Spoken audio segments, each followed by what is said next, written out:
तुलसी जी के पौधे पर ज़्यादा से ज़्यादा ग्रोथ लेने के लिए, तुलसी जी को लंबा और घना बनाने के लिए ये घरेलू चीज़ आप इस्तेमाल करके देखें। इससे पौधे की जो मिट्टी है उसकी गुणवत्ता भी बढ़ जाती है। और ये है हल्दी। 1 चम्मच हल्दी हर एक महीने आपको अपने तुलसी के पौधे पर डालना है। आप चाहें तो इसको पानी में घोल करके भी स्प्रे कर सकते हैं। इससे मिट्टी में मौजूद जो भी छोटे मोटे कीड़े होते हैं वो तो नष्ट होते ही हैं, साथ ही साथ हल्दी एक एंटी इन्फ्लेमेटरी का काम करता है, जो तुलसी के पौधे को ग्रोथ देने में मदद करता है। या यूँ कह सकते हैं कि जो भी खाद वगैरह आप देते हैं उसको ये सप्लीमेंट की तौर पे लेता है। तुलसी के पौधे पर ज़्यादा से ज़्यादा ग्रोथ लेने के लिए आप मंजरियों को हटा सकते हैं। इस पर कई सारे वीडियोस मैं शेयर कर चुकी हूँ, लेकिन आज के वीडियो में मैं सिर्फ खाद के बारे में बता रही हूँ कि यदि आप तुलसी जी के लिए कोई स्पेशल खाद ढूंढ रहे हैं तो इन सभी खाद में से जो भी खाद आप इस्तेमाल करेंगे सारे टेस्टेड हैं और तुलसी जी पर ये बहुत ही जल्दी असर करते हैं, यानी 3 से 4 दिनों में ही ग्रोथ आपको देखने के लिए मिलेगा। तुलसी की यदि न्यू पौधा आप लगा रहे हैं तो इस बात का ध्यान रखें कि एक्सेस ऑफ वाटर ना करें, पानी बहुत ना दें। जिस दिन आप पौध लगा रहे हैं उस दिन अच्छे से पानी दीजिए और अगली बार वाटरिंग तभी कीजिए जब ऊपर से सॉइल सूखी हुई नजर आए, उसके बाद ही वाटरिंग कीजिए। तुलसी जी के पौधे के लिए क्या सॉइल मीडिया डालना है, इस पर जो वीडियोस आप के साथ मैं शेयर करती रहती हूँ, उनका लिंक डिस्क्रिप्शन में दे दूंगी, आप देख सकते हैं। तुलसी जी के पौधे को घना बनाने के लिए ऊपर की जो 2 पत्तियां दिख रही हैं इन्हें पकड़ के आप पिंच कर दीजिए, तो इससे वहाँ से न्यू शूट्स निकलेगी और पत्तियाँ बड़ी और चमकदार निकल करके आएंगी। तुलसी जी पे अक्सर काले कीड़े का अटैक हो जाता है, तो ये सारे खाद जो मैं बता रही हूँ ये तुलसी की इम्यूनिटी को भी बढ़ाएंगे। अगली खाद है ये कंपोस्ट, गाय के गोबर की खाद जो पुरानी होनी चाहिए, सड़ी हुई होनी चाहिए। 1 चम्मच हर एक 15 दिनों पर देना है। फ्रेश यूज़ नहीं करना है। मेरे किसी व्यूअर ने पूछा था कि क्या फ्रेश गाय के गोबर की खाद इस्तेमाल कर सकते हैं। नहीं, जब तक वो डिकम्पोज नहीं होता, वो साल भर 6 महीने पुराना नहीं होता है, वो खाद यूज में लाने लायक नहीं होता है। इसके जगह पे आप ये कर सकते हैं कि उपले या कंडे को पानी में भिगो करके उसके पानी को आप इस्तेमाल कर सकते हैं। 4-5 घंटे भिगोइए और फिर उसके पानी का रंग ऐसा हो जाएगा, उसे आप इस्तेमाल कीजिए हर एक 15 दिनों पर। उसका कोई साइड इफ़ेक्ट नहीं है, लेकिन वो घरेलू NPK है जो मुफ्त में आपके पौधे को बहुत ही लंबा और घना बना करके रखेगा।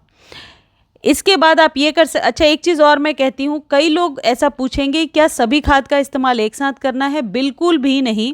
किसी भी खाद को देने के बीच में 1 वीक का गैप ज़रूर होना चाहिए। यदि केमिकल फर्टिलाइज़र है तो 15 दिन और यदि ऑर्गेनिक है तो मिनिमम 7 डेज, क्योंकि पौधे को प्रोसेस करने के लिए भी टाइम चाहिए।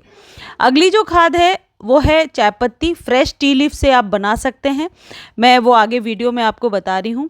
यदि आपके पास एप्सम सॉल्ट है या NPK है तो इसका भी आधा चम्मच आप इस तरीके से इस्तेमाल कर सकते हैं, लेकिन ये ऑर्गेनिक नहीं है, केमिकल है। यदि आप देना चाहते हैं तो दे सकते हैं, लेकिन इसका एक्सेस ऑफ यूज़ नहीं करना है, इससे पत्तियां जल्दी निकल करके आती हैं।